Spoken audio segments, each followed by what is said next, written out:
Bonjour à toutes et à tous. Aujourd'hui, on est le jeudi 2 juillet 2026 et notre cher ami, notre frère, le professeur Ted Postol, est avec nous. Bienvenue parmi nous. Eh bien, c'est un vrai plaisir d'être de retour, comme toujours.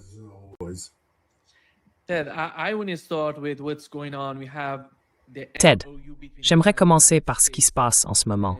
On a le protocole d'accord entre l'Iran et les États-Unis et un deuxième protocole entre Israël et le Liban qui vise en gros à neutraliser la première clause de celui entre l'Iran et les États-Unis. La situation est assez compliquée et beaucoup de gens disent que tout ça ressemble à une préparation, une sorte de pause avant de reprendre la guerre. Même J.D. Vance, que beaucoup considèrent comme opposé à la guerre, a déclaré hier dans un podcast que les États-Unis se préparaient en réalité à une nouvelle phase de conflit. Voici ce qu'a dit J.D. Vance.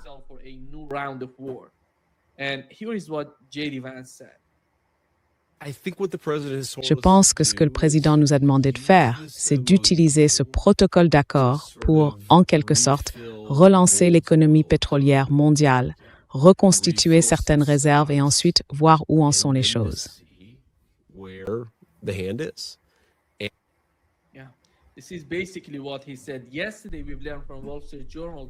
Oui, c'est à peu près ce qu'il a dit. Hier, on a appris dans le Wall Street Journal que Donald Trump avait de nouveau été informé d'un plan de guerre total contre l'Iran. Et quand on parle des chiffres, je pense que vous êtes l'un des analystes les mieux informés dans ce domaine. Alors, si on regarde la réalité sur le terrain, où en est-on aujourd'hui, en tenant compte des deux camps, s'ils décidaient de reprendre la guerre?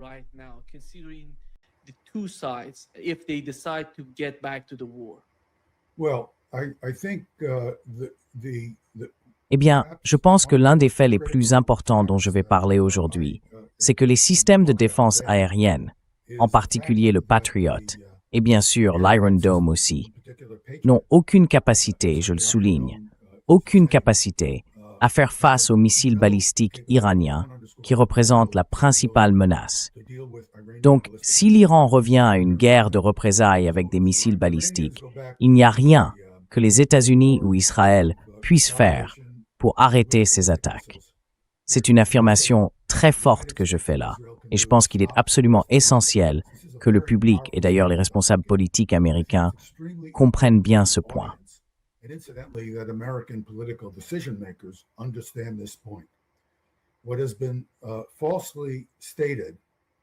Ce qu'on répète à tort depuis un moment, c'est que le taux d'interception du système Patriot serait de 90% ou plus.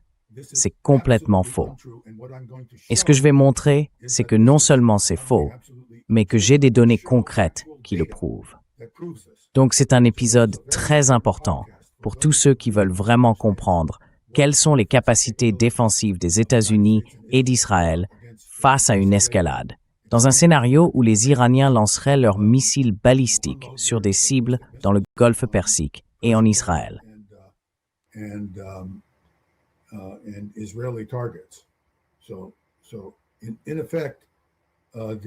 En fait, ce que je vais montrer, et je vais utiliser des chiffres pour ça, c'est que plutôt qu'un taux d'interception proche de 90% ou supérieur à 90%, et je veux bien insister là-dessus, puisque je vais présenter les données, eh bien, au lieu d'un taux d'interception supérieur à 90%, le Patriot affiche un taux d'environ 2 ou 3%. C'est aussi choquant que ce qui s'est passé pendant la guerre du Golfe, en 1991. À cette époque, mon collègue George Lewis et moi avons mené une étude très poussée à partir des vidéos tournées par la presse montrant les Patriots et les Scud. Le Scud est une cible difficile à intercepter, pour des raisons un peu différentes de celles des cibles iraniennes. En réalité, les cibles iraniennes sont encore plus difficiles à atteindre.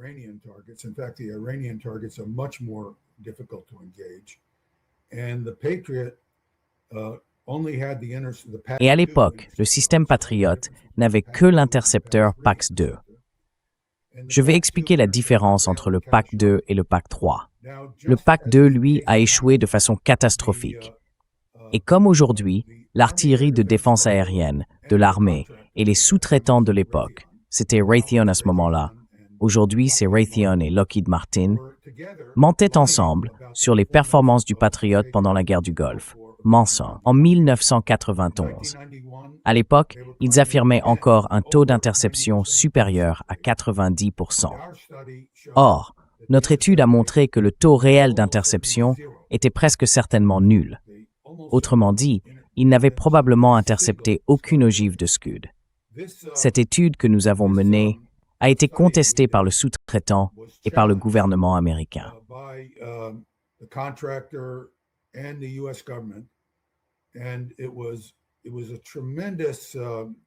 Et c'était une confrontation incroyable où, littéralement, l'entrepreneur a menacé ma vie.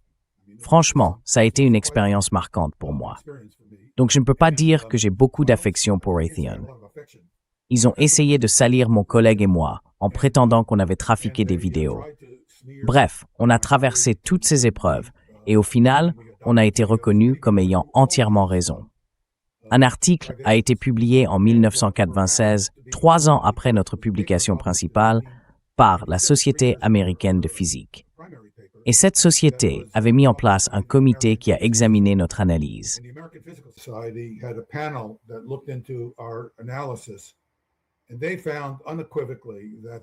Et ils ont conclu sans aucune ambiguïté que, en fait, mettons la diapositive numéro 2, et je vais la lire puisque je ne l'ai pas sous les yeux.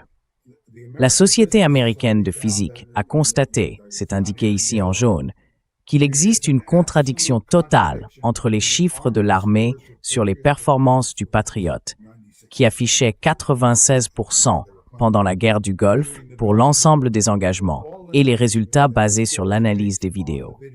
Autrement dit, notre analyse des enregistrements vidéo montrait presque à coup sûr un taux d'interception de 0%, alors que l'armée et Raytheon affirmaient un taux de 96%.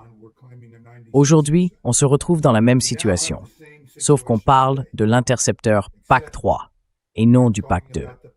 Et si on regarde la deuxième conclusion principale dans le résumé de cet article, celui de la Société américaine de physique, on voit que les enregistrements vidéo contiennent des informations essentielles sur les performances du Patriot pendant la guerre du Golfe.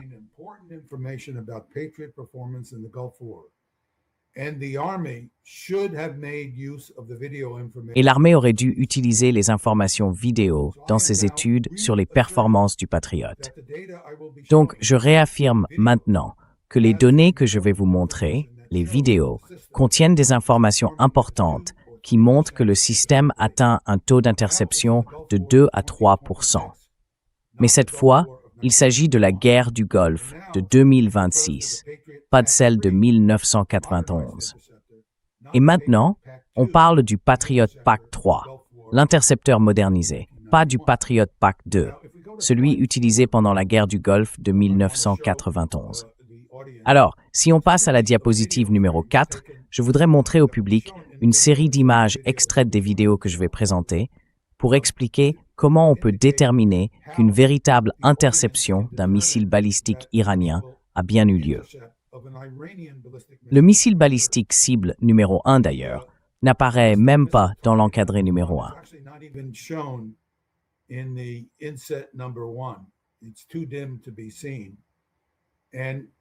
C'est trop sombre pour être visible. Ce que vous voyez dans l'encadré numéro 2, c'est le résultat d'une interception par un Patriot PAC-3, une version plus moderne du missile intercepteur Patriot. On ne voit pas le Patriot PAC-3 lui-même, mais on voit l'impact du Patriot PAC-3 sur le nez d'un missile balistique iranien et la détonation de la tête de guerre de ce missile. Comme cette ogive contient un explosif très puissant, elle produit un éclat de lumière énorme. On le verra d'ailleurs dans les vidéos. Cet éclat intense est dû au fait que les explosifs de l'ogive atteignent pendant un très court instant une température d'environ 5000 degrés Kelvin. À titre de comparaison, la surface du Soleil est à environ 6000 degrés Kelvin.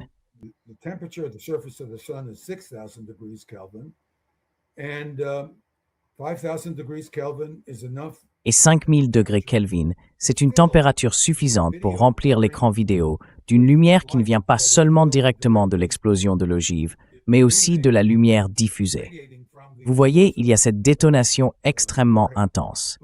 La lumière jaillit, se disperse vers l'avant, entre dans la caméra et elle sature les pixels. Du coup, tout le cadre vidéo est illuminé. Quelques images plus tard, en fait juste une image plus tard, dans l'encart numéro 3, tout devient beaucoup plus sombre et on voit une boule de feu bien plus petite. En réalité, elle a à peu près la même taille que celle qu'on voyait à la deuxième image, mais elle est beaucoup moins brillante. Et elle tire un peu sur le rouge parce qu'elle est plus froide.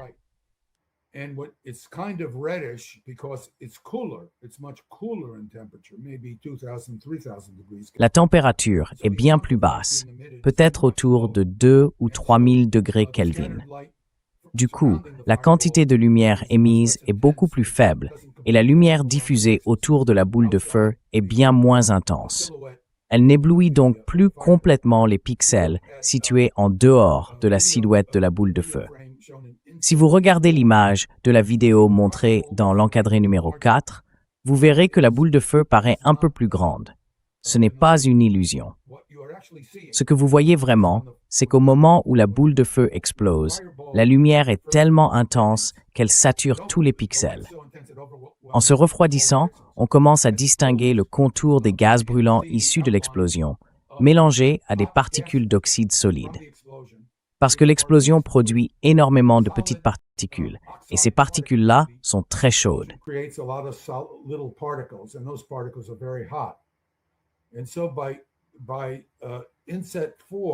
Alors, sur l'image numéro 4, on voit l'expansion de la boule de particules brûlantes. Le diamètre de la boule de feu semble s'élargir un peu. Puis, sur l'image numéro 5, on a l'impression que le diamètre se resserre légèrement. Mais c'est une illusion. En réalité, les particules très chaudes de la boule de feu se sont figées dans l'espace. Elles ne bougent plus, mais elles se refroidissent. Et en se refroidissant, elles émettent de moins en moins de lumière. C'est pour ça que la boule de feu paraît rétrécir, encore et encore. Ce comportement est typique d'une explosion d'explosifs puissants qui détonne dans l'air. Et cette caractéristique la rend impossible à confondre.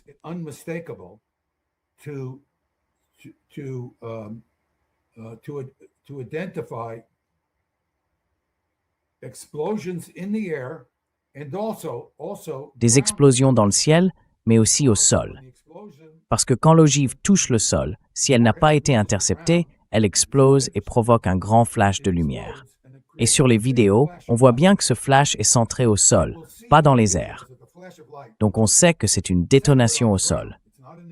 La lumière éclaire les nuages par en dessous, ou même tout le cadre de la vidéo. On voit donc clairement des explosions au sol, ce qui montre que les interceptions ont échoué. Et on voit aussi clairement les interceptions réussies, ces boules de feu aveuglantes dans le ciel. Et quand on regarde les vidéos, on remarque qu'il n'y a que quelques boules de feu vraiment éblouissantes dans le ciel, et très très peu d'entre elles.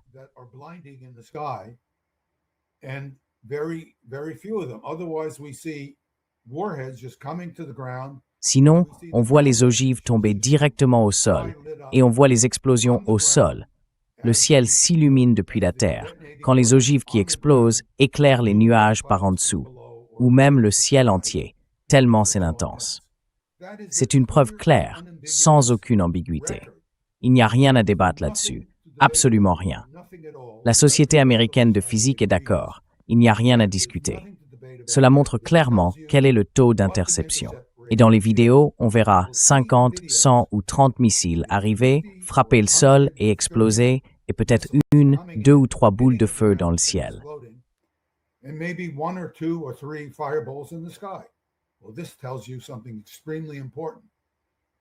Eh bien, ça vous dit quelque chose de très important.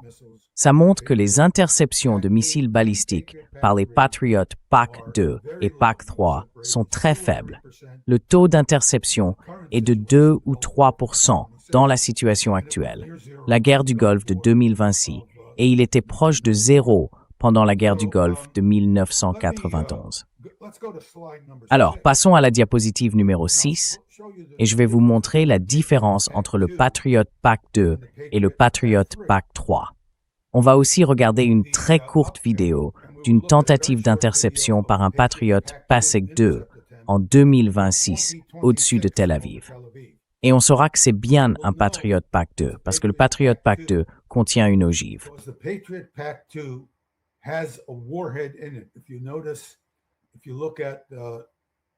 Si vous regardez bien, si vous observez le schéma juste au-dessus, le Patriot PAC-2, c'est le missile de grand diamètre tout en haut de la comparaison. À gauche, on voit le radome, la partie de guidage terminal. C'est un petit récepteur radio qui essaye de se diriger vers les ondes radio réfléchies, celles qui sont émises par le radar au sol. Ensuite, il y a la section de l'ogive.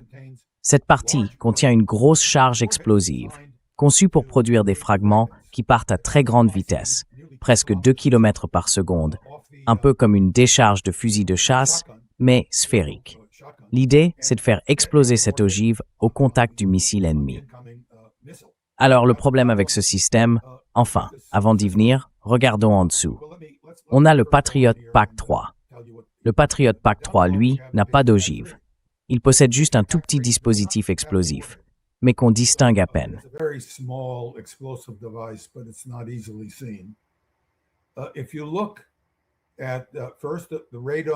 Si on regarde d'abord le radome, ensuite on a un chercheur en bande K, puis l'électronique de guidage, et enfin le système de contrôle d'attitude. Ce système de contrôle d'attitude, c'est une série de charges explosives qui se déclenchent à des moments précis. Leur rôle, c'est de donner au Patriot PAC-3 une orientation angulaire qui lui permet de manœuvrer très rapidement. Les ailerons à l'arrière, eux, ne peuvent pas faire tourner l'intercepteur assez vite pour qu'il puisse manœuvrer et atteindre les cibles qui arrivent de face. Donc, en résumé, les petites ailes à l'arrière jouent un rôle secondaire dans la capacité de manœuvre par rapport au système de contrôle d'attitude.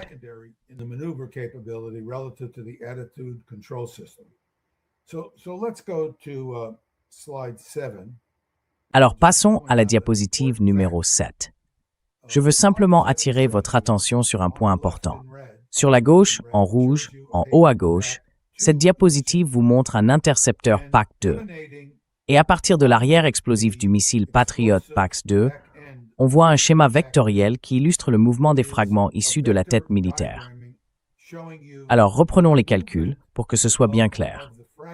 Imaginons que le Scud, parce qu'il y avait effectivement des Scuds tirés depuis l'Irak pendant la guerre du Golfe en 1991, imaginons donc que le Scud soit immobile dans l'espace et que le Patriot fonce sur lui à la vitesse combinée du Scud et du Patriot. Autrement dit, le Patriot arrive sur le Scud à une vitesse d'environ 1,5 km par seconde.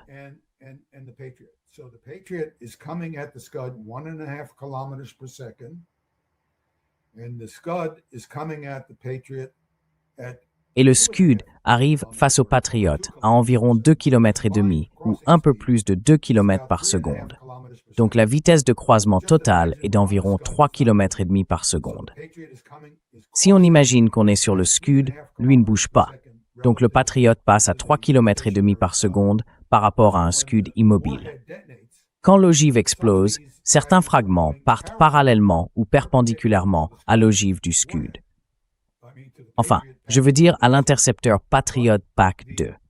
Mais comme le Patriot PAC-2 se déplace à une vitesse de croisement de 3,5 km par seconde, le vecteur combiné, lui, pointe vers l'avant.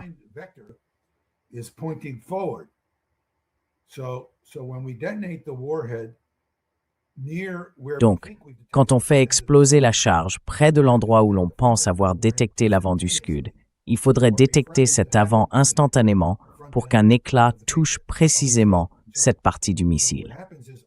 En réalité, ce qui se passe, c'est que sauf si l'intercepteur Patriot explose exactement au bon moment, au moment où il croise le Scud, les éclats partent vers l'arrière du Scud et frappent l'arrière du missile.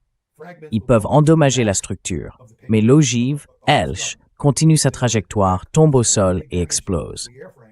Je peux montrer ça dans une autre vidéo, mais je ne vais pas le faire ici.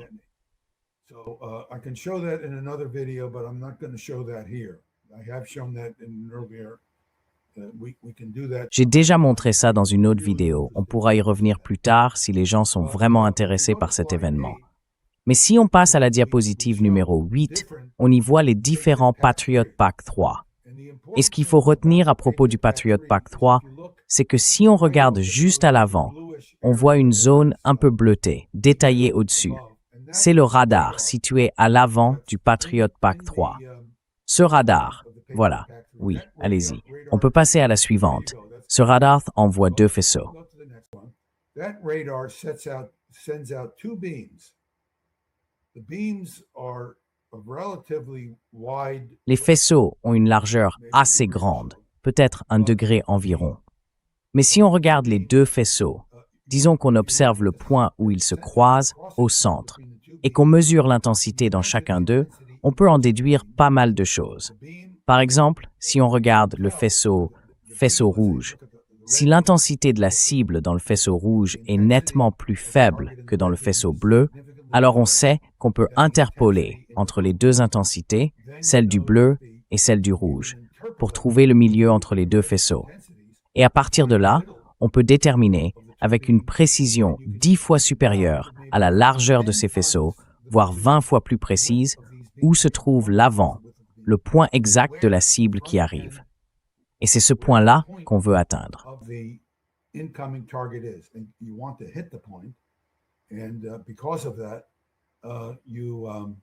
Et à cause de ça, on utilise ces 2 faisceaux et on interpole entre les intensités qu'on mesure. C'est une technique courante en radar. C'est très important parce que ça permet d'augmenter considérablement la précision de la localisation du radar par rapport à sa résolution naturelle. Alors, quand on regarde la première vidéo, ce qu'on va voir, c'est... Attendez, mettez sur pause, s'il vous plaît. Voilà, parfait, vous l'avez arrêté au bon moment. Très bien. Ce qu'on va voir, c'est un Patriot PAC-2. Et on sait que c'est un Patriot PAC-2 parce qu'on va voir l'explosion de la tête militaire du PAC-2. Ce qu'on voit dans le ciel, en ce moment, c'est l'explosion d'un PAC-2. Si c'était un PAC-3, on ne verrait aucune explosion. If that were a PAC-3, we would not see any explosion. We would not see it at all. We would only see its... On ne le verrait pas du tout. On ne verrait sa présence que s'il touchait l'avant du missile balistique, que vous voyez d'ailleurs à droite du Patriot PAC-2 raté, parce qu'il est très lumineux. Regardez juste devant la boule brillante du missile balistique, qui laisse une traînée derrière lui, il y a un tout petit point de lumière, très faible. C'est le deuxième Patriot PAC-2 tiré sur cette cible. Si vous avancez un peu, là vous voyez le Patriot PAC-2 exploser. À ce moment-là, on ne peut pas vraiment dire ce qui se passe, parce que les boules de feu se superposent. Mais si vous laissez la vidéo continuer, on voit bien que le missile poursuit sa trajectoire. Et si on la laisse encore un peu tourner, on le voit descendre jusqu'au sol et exploser.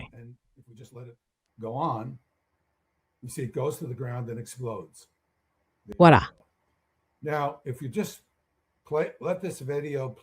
Alors, si on laisse simplement la vidéo continuer, on va voir une version au ralenti de cette interception pour que le public puisse tout observer plus en détail. Voilà l'explosion au ralenti. Voilà le deuxième missile Patriot PAC-2. On voit la traînée du PAC-2 éclairée par la lumière de l'ogive qui arrive, puis l'explosion au sol provoquée par cette ogive. La vidéo nous montre tout ce qui s'est passé ici. Il y a eu 2 ratés évidents. On ne pouvait pas dire, à partir du deuxième tir, si la boule de feu avait réussi à endommager ou à détruire l'ogive du missile entrant. Mais on a vu que le missile a simplement continué sa trajectoire jusqu'au sol, donc il n'a clairement pas été détruit et il a explosé au sol. Tout ce qu'il fallait savoir était dans la vidéo.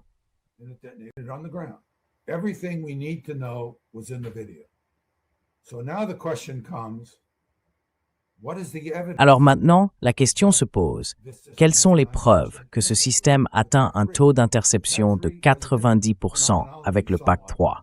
Le PAC-3 a une phénoménologie un peu différente, parce qu'on ne voit pas l'explosion du PAC-3, puisqu'il s'agit en fait d'un intercepteur à impact direct. Donc s'il passe à côté du missile, ce qu'on verra, c'est simplement qu'il n'y a pas de détonation de l'ogive. C'est ça qu'on verra.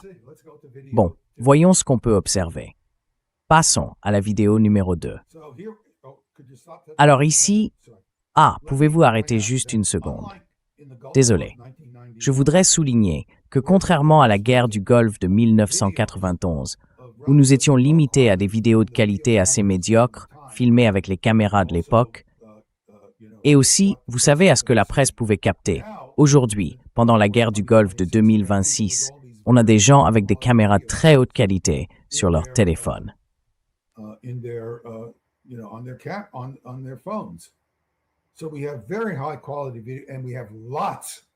Nous avons donc des vidéos de très haute qualité, et nous en avons beaucoup, c'est donc bien plus détaillé.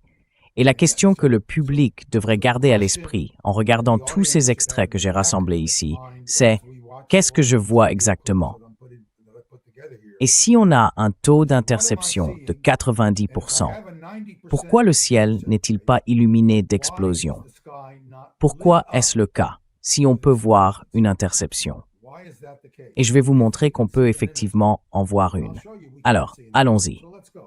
Très bien, on voit toutes ces ogives arriver, de plus en plus nombreuses. Je vais lancer la suite. Enfin, on va simplement laisser tourner. La vidéo va soudainement ralentir. On va passer en séquence au ralenti. Et on reviendra à la première vue de la séquence d'attaque, mais cette fois en ralenti.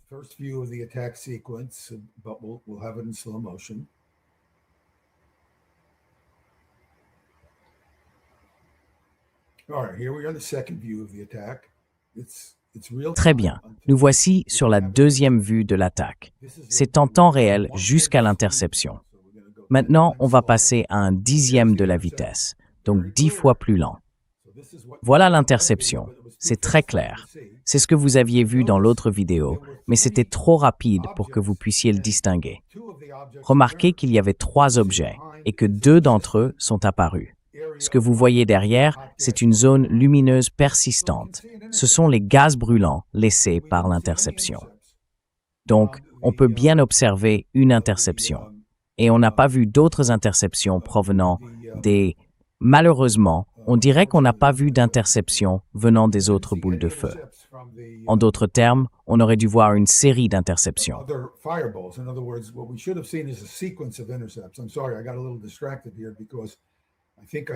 Désolé, je me suis un peu déconcentré parce que je crois que je vous ai envoyé la mauvaise vidéo, celle qui n'était pas mise à jour. J'en avais une version corrigée où je montrais ce que vous étiez censé voir. Et dans cette vidéo, on voit de petites sphères, de petits cercles, vous voyez, qui illuminent la scène qu'on aurait dû observer. Autrement dit, si le taux d'interception avait été de 90%, on aurait vu des éclairs de lumière saturer la caméra, les uns après les autres, au lieu de voir juste un seul événement, comme dans ces vidéos. Bon, revenons un peu en arrière, si vous pouvez revenir maintenant, parce que c'est intéressant aussi. Voilà, reculez jusqu'à ce qu'on y arrive. Très bien, lançons la lecture. Avancez juste un peu plus. Voilà, ici, d'accord. Donc là, on retrouve la séquence.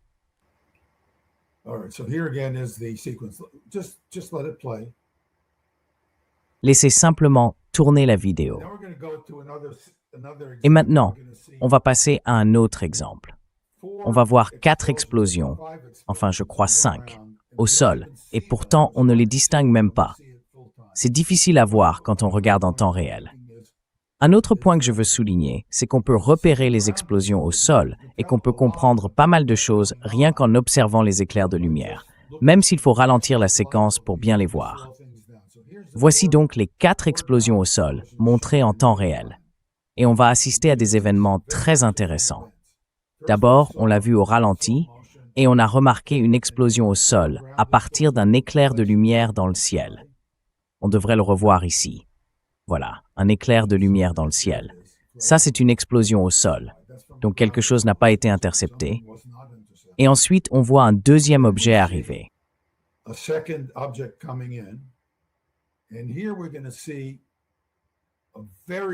Et là, on va voir un flash très lumineux au sol qui éclaire les nuages en dessous.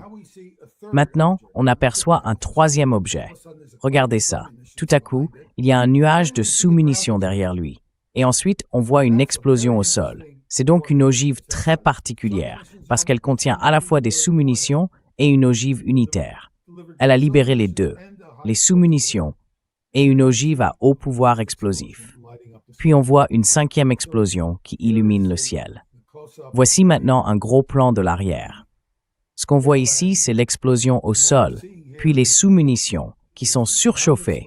Elles sont lumineuses. The submunitions, which are superheated, they're luminous, and those are small. Et là, on voit de petites sous-munitions, de la taille d'armes antipersonnelles, peut-être un peu plus grandes. Ensuite, on observe une deuxième explosion, provoquée par une autre ogive, et on distingue des objets lumineux qui tombent. Ici encore, c'est un missile non intercepté au-dessus de Tel Aviv, et un peu plus loin, on voit un patriote plongé vers le sol. Puis on va assister à une autre interception. La voilà, c'est l'interception. On ne la remarque même pas en temps réel, sauf si on avance image par image. Ensuite, on voit l'ogive se dilater, puis se réduire avant de s'atténuer.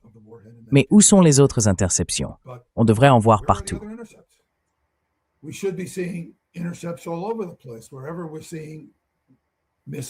Partout où on voit des missiles arriver, on devrait voir de grands éclairs dans le ciel, des flashs énormes qui dominent tout, tu vois, qui remplissent tout le cadre de la vidéo. Mais on ne voit pas ça. On ne voit pas ces grands éclairs. Il n'y a pas d'explosion. C'est encore une rediffusion de la même séquence. Là, on a une ogive Alpha Tau qui arrive et celle-ci a un moteur fusée à l'arrière. Elle frappe le sol avec une telle violence que son impact est encore plus puissant, presque comme une explosion plus forte. Regarde, il y a une onde de choc. On peut vraiment la voir se propager à partir de l'explosion. Et maintenant, on a une ogive qui manœuvre très vite pour échapper. Tu vois ces mouvements brusques? Ce ne sont pas des mouvements de la caméra.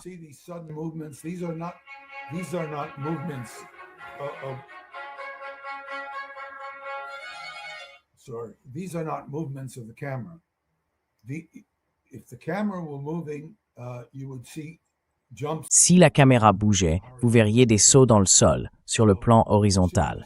Donc ce que vous voyez là, ce sont des sauts brusques. Et je vais vous montrer un exemple d'ogive capable de faire ça. Vous allez le voir. Maintenant, on va regarder un autre type d'ogive. La voilà. Regardez-moi ça, elle tourne en spirale. Impossible de la toucher avec une frappe cinétique. Le Pacte n'a aucune chance d'atteindre ce genre d'ogive. C'est absurde, aucune chance. Donc, on ne parle pas seulement d'ogives propulsées, capables de manœuvrer. On parle d'ogives bien plus difficiles à intercepter qu'une ogive stable.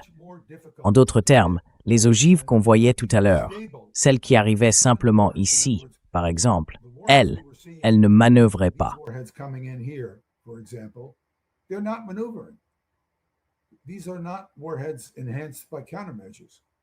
Ce ne sont pas des ogives équipées de contre-mesures avancées. Et là, on va voir une autre interception à la fin. Vous ne la verrez pas directement, enfin vous verrez juste un éclair ici, puis on la repassera au ralenti. Laissez simplement la vidéo tourner. On va la revoir, et cette fois au ralenti. Et quand ça se produit, voilà, c'est l'interception. Vous voyez ce grand flash lumineux, et ensuite, si vous regardez bien, il n'y a aucun objet qui sort de cette boule de feu. Aucun. C'était bien une interception. Alors pourquoi, quand on a vu tous ces autres objets arriver, sans manœuvrer, sans contre-mesures sophistiquées, pourquoi n'a-t-on pas vu tous ces éclairs dans le ciel? Eh bien, la réponse, c'est que le taux d'interception est de 2 ou 3%. Voilà la réponse.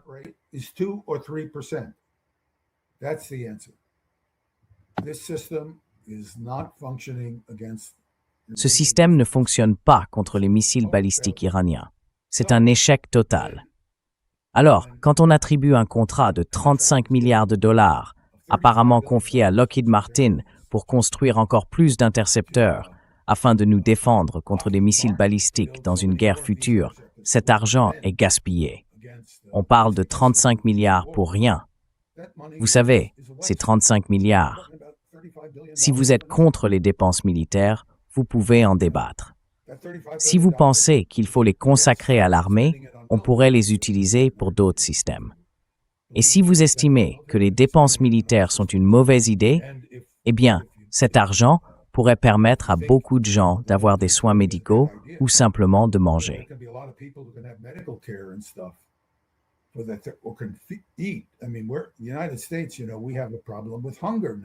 Je veux dire, on est aux États-Unis et aujourd'hui, on a un vrai problème de faim. Parce que pour augmenter le budget militaire et les profits des milliardaires, on a baissé leurs impôts. Et pour faire ça, pour économiser de l'argent, on a arrêté de nourrir les gens qui ont faim. Voilà le genre de pays qu'est devenu les États-Unis. C'est ce pays-là qui veut se présenter comme le pays de la liberté. Eh bien, moi, je suis citoyen américain. Et ce n'est pas ça pour moi, un pays de liberté. Je parle en tant qu'Américain. J'aime mon pays et je ne veux pas qu'il soit aussi brutal qu'il l'est aujourd'hui. Je veux que ses priorités changent. Mais prenons un instant pour regarder la question de plus près. Est-ce qu'on a le temps?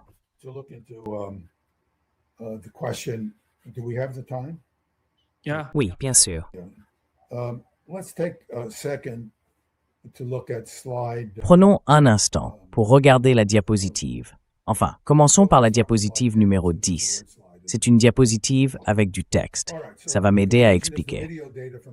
Alors, la conclusion, c'est que les données vidéo de la guerre du Golfe de 2020 montrent que les améliorations du PAC 3 par rapport au Patriot PAC 2 ne sont pas suffisantes.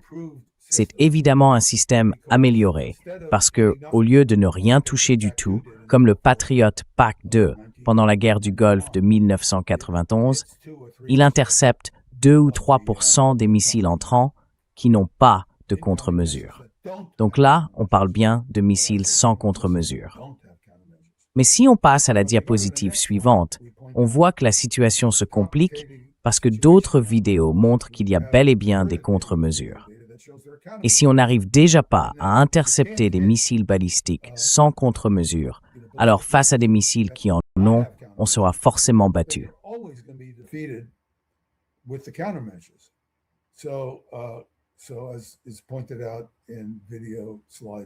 Comme on le voit sur la diapositive vidéo, la suivante d'ailleurs, on peut vous montrer plusieurs exemples.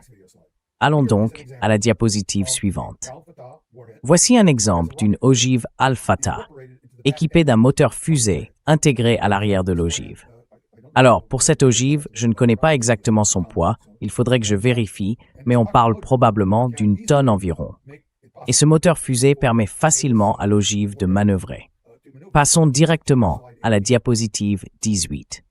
Vous remarquez que sur la diapositive qu'on vient de voir, l'ogive avait des ailerons à l'arrière, des sortes d'ailes. Cela montre quelle doit être l'orientation de ces ailerons pendant la combustion du moteur pour que l'engin tourne sur lui-même, comme on l'a vu dans la vidéo.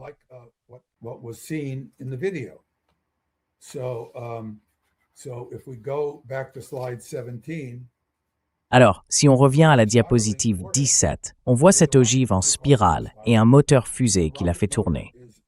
Ce moteur est soit conçu pour diffuser une partie de ces gaz d'échappement afin que les ailes puissent générer de la portance, soit l'engin se trouve à une altitude où l'air est assez dense pour que les ailes produisent cette portance et fassent spiraler le véhicule. Impossible de le savoir à partir des vidéos. Mais si on revient à la diapositive 15, regardez ces missiles. Ce ne sont pas les mêmes. Tous ces missiles ont de petites ailettes. Et ça, c'est une mauvaise nouvelle. Si vous êtes concepteur d'intercepteurs, vous devez maintenant le démontrer. Et je dis bien le démontrer, pas mentir au public et détourner des dizaines de milliards de dollars de nos précieux budgets d'armement.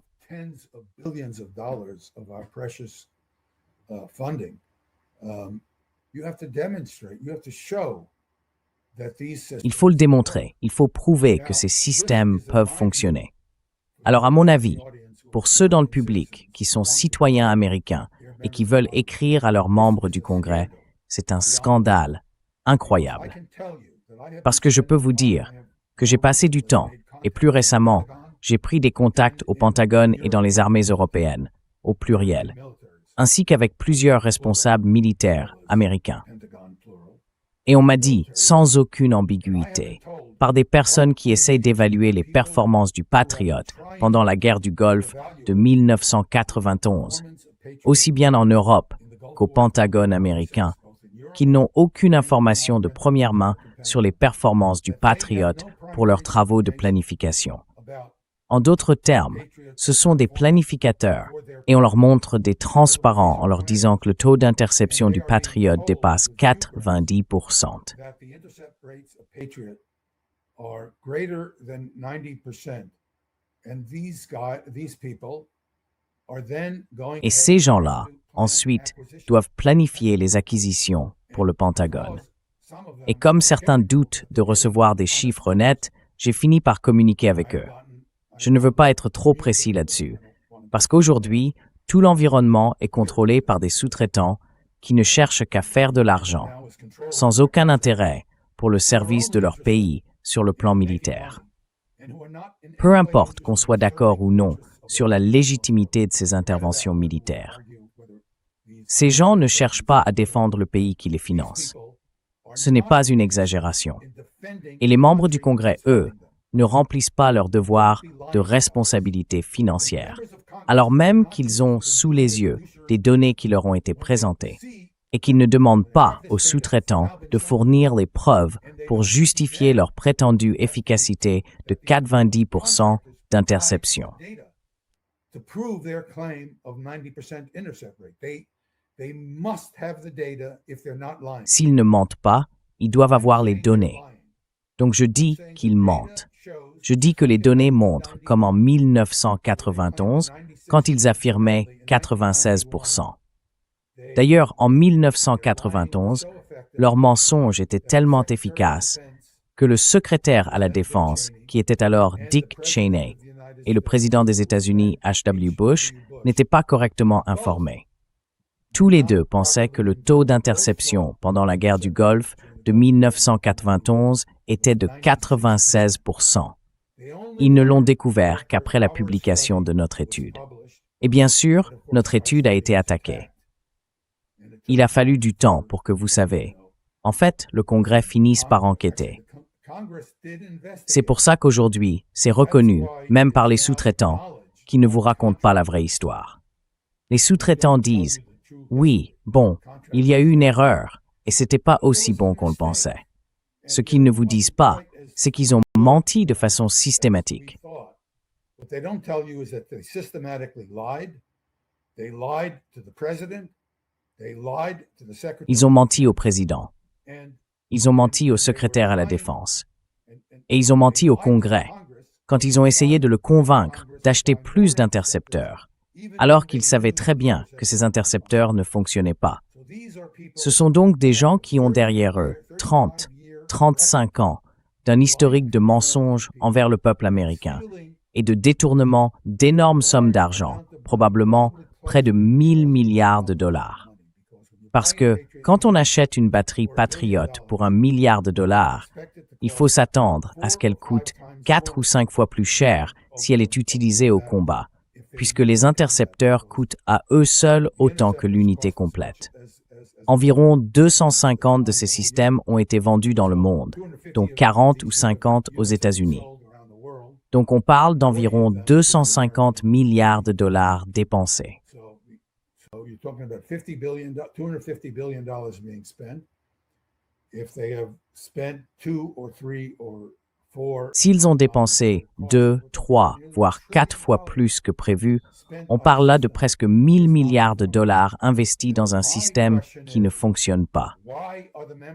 Et ma question c'est, pourquoi les membres du Congrès ne posent-ils pas de questions sur la raison pour laquelle on a laissé faire ça? Pourquoi ne demandent-ils pas à l'entreprise de fournir des données prouvant qu'elle ne ment pas au Congrès? Et d'ailleurs, pourquoi ne pas dire clairement à ce contractant « Vous n'aurez plus un centime du Congrès tant que vous n'aurez pas prouvé que ces systèmes marchent vraiment. Au lieu de verser des dividendes à vos actionnaires, vous devriez rendre l'argent au peuple américain pour un système que vous lui avez facturé mais qui n'a pas fonctionné. Vous avez menti au peuple américain. C'est ce que vous avez fait. Et donc, quand je regarde en toute honnêteté la sénatrice Warren, que je vais essayer de contacter, elle ou son équipe, eh bien, je me dis qu'il faut vraiment qu'on en parle.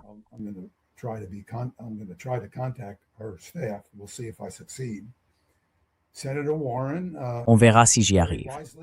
La sénatrice Warren, très justement, et je la soutiens, fait partie d'un groupe de sénateurs, un groupe bipartisan, qui ont proposé que les sous-traitants n'aient pas le droit de verser des dividendes à leurs investisseurs s'ils ne peuvent pas prouver que leur système fonctionne, puisque c'est le gouvernement qui les a payés pour ça. Eh bien voilà, c'est un bon exemple. Vous devriez exiger qu'ils le démontrent. Et moi, je vais appeler le bureau de la sénatrice Warren et je vais te mentionner Nima pour dire que, eh bien, les preuves existent et que je peux leur en fournir d'autres. Tout est dans ce podcast, il suffit de le regarder, puis de m'appeler et je te donnerai toutes les informations complémentaires dont tu as besoin. Alors, espérons que Nima Al-Khorshid aidera les États-Unis. Hopefully, Nima, Brazil will help the United States. Yeah. Yeah. Ted, I think many of Oui. us are Ted, concerned je pense que about beaucoup the d'entre nous continuation sont inquiets de la poursuite de la guerre, parce que cette guerre a été désastreuse pour toute la région. Elle continue encore et encore, et personne ne semble s'en soucier. Même J.D. Vance a dit qu'il se préparait à reprendre la guerre. C'est la réalité de ce qui se passe. Mais si on part du principe que les États-Unis décident de rester en retrait et de laisser Israël mener la guerre, comment tu comprends ça? Benjamin Netanyahu se bat en ce moment pour garder sa place en Israël, et il a clairement dit qu'il ferait tout pour rester au pouvoir. Il a même déclaré qu'une troisième phase de guerre pourrait avoir lieu si c'est nécessaire, et qu'il la mènerait contre l'Iran. Sans les États-Unis, il le ferait quand même.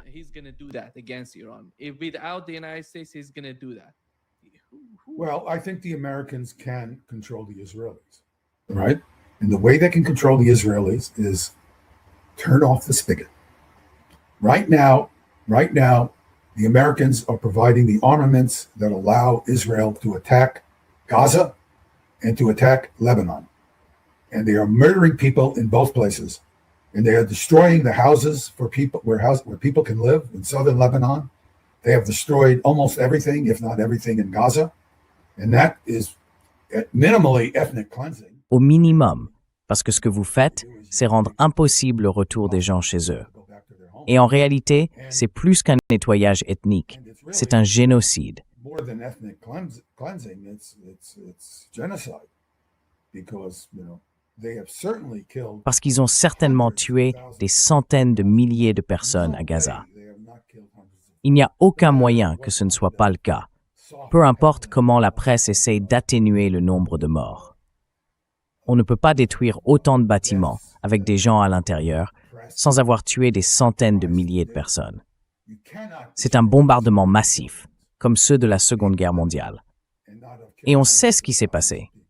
On connaît les taux de mortalité pendant la guerre. Ces gens-là, ils ont tué des centaines de milliers de personnes. Au Liban, on dit qu'ils ont tué peut-être 8 ou 10 000 personnes. Je ne sais pas. Franchement, je ne sais pas. I don't know. I just don't know. But that's still a lot of people who are innocent. Mais ça reste quand même beaucoup de gens innocents. Des gens qui n'ont rien fait, mais qui se trouvent simplement vivre dans un endroit que les Israéliens ont décidé de détruire. Et oui, le Hezbollah pose un problème à Israël. Mais vous savez, on peut très bien défendre l'idée, et je ne veux pas me lancer dans un débat sur ce qui motive le Hezbollah, que si j'étais libanais et qu'Israël faisait ça à mon pays, alors que mon gouvernement refusait de protéger la population, je prendrais les armes pour défendre le pays. Vous savez, je suis un vieil homme maintenant, mais je le ferai quand même. Et franchement, je ne sais pas si le Hezbollah est anti-israélien ou pas. C'est une autre discussion et c'est un débat qui mérite d'être mené.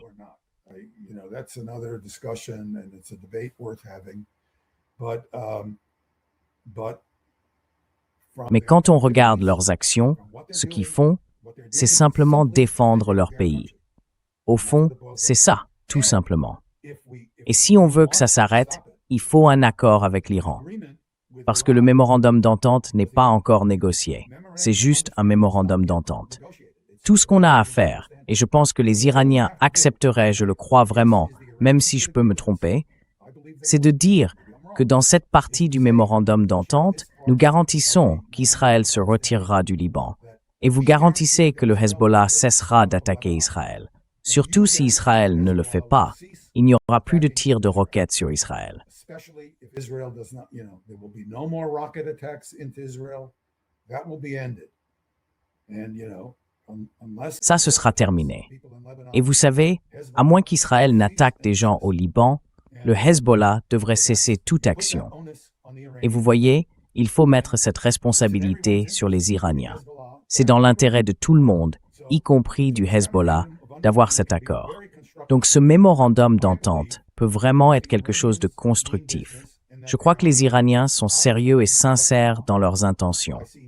Je ne vois aucune preuve dans les efforts diplomatiques incroyablement intelligents et bien pensés de l'Iran, sans parler de leurs attaques menées avec une précision militaire remarquable, qui contredirait cela. Leur comportement diplomatique est parfaitement rationnel, et chaque détail peut s'expliquer quand on essaie, vous savez, de lire entre les lignes des actions du gouvernement iranien. behind the actions of the Iranian government. So I don't see any reason why they will not agree. Je ne vois aucune raison pour laquelle ils ne seraient pas d'accord. Quand le protocole d'accord abordera la question du Hezbollah et d'Israël pour inclure des dispositions selon lesquelles le Hezbollah cessera ses attaques contre Israël. Ça arrivera. Sur des points comme l'enrichissement à 60%, je ne vois pas non plus pourquoi l'Iran refuserait de réduire ce niveau, comme ils l'ont déjà proposé, à un pourcentage plus bas. Le chiffre exact dépendra des inquiétudes iraniennes quant à leur capacité à revenir rapidement en arrière en cas d'attaque. Les Iraniens sont dans une situation difficile parce qu'ils n'ont aucune raison de croire à la sincérité ni des États-Unis ni des Israéliens. For them to believe the sincerity of either the United States or the Israelis.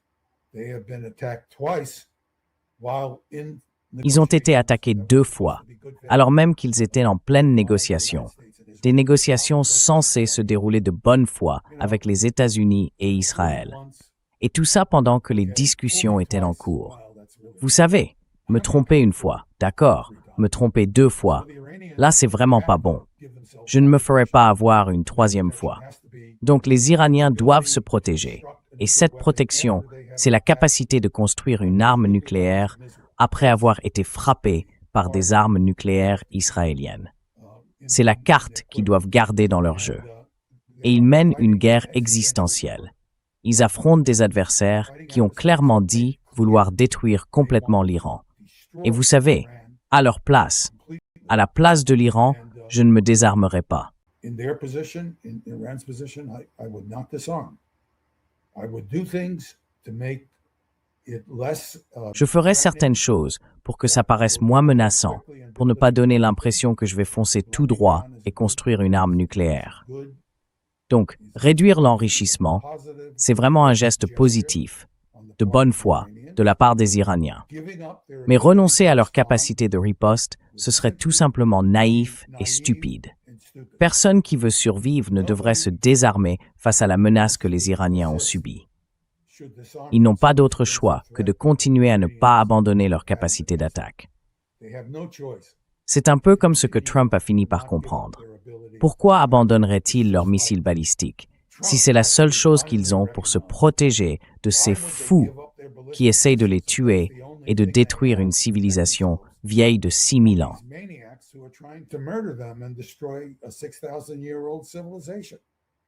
Tu sais, pour vrai ça, Vous savez, les Américains ont une civilisation vieille de 250 ans, et nous, on ne va pas faire ça. Et moi, je ne le soutiendrai pas. Alors, même si on approchait du 4 juillet, j'aimerais partager une réflexion avec mes collègues américains qui m'écoutent. Nous arrivons à ce cap des 250 ans pour célébrer 250 ans de notre démocratie. Et aujourd'hui, nous en sommes à envisager d'avoir échangé Thomas Jefferson contre Donald Trump comme dirigeant. Alors, pour ceux d'entre vous qui fêtent ce mois de juillet avec moi, c'est une idée à laquelle vous pourriez réfléchir. Nous devons agir en tant que citoyens américains. Une élection approche. Je ne vous dis pas quoi faire. Nous sommes tous citoyens, ensemble dans cette histoire. Chacun a son point de vue, et je respecte ça. Mais je voulais simplement souligner ce point comme une chose à méditer. Point this out as something to consider. Anyway, Yeah. Thank you. Merci Ted, et joyeux 4 juillet. July 4th. I intend to J'ai bien l'intention de le célébrer. Nous avons un pays qui peut être grand, et je veux le voir redevenir grand. and I want to see it great again. Thank you. Merci. Thank you so much. Merci beaucoup Ted d'être avec nous aujourd'hui. C'est toujours un vrai plaisir. As always. My Avec plaisir. Au revoir. bye. Au revoir.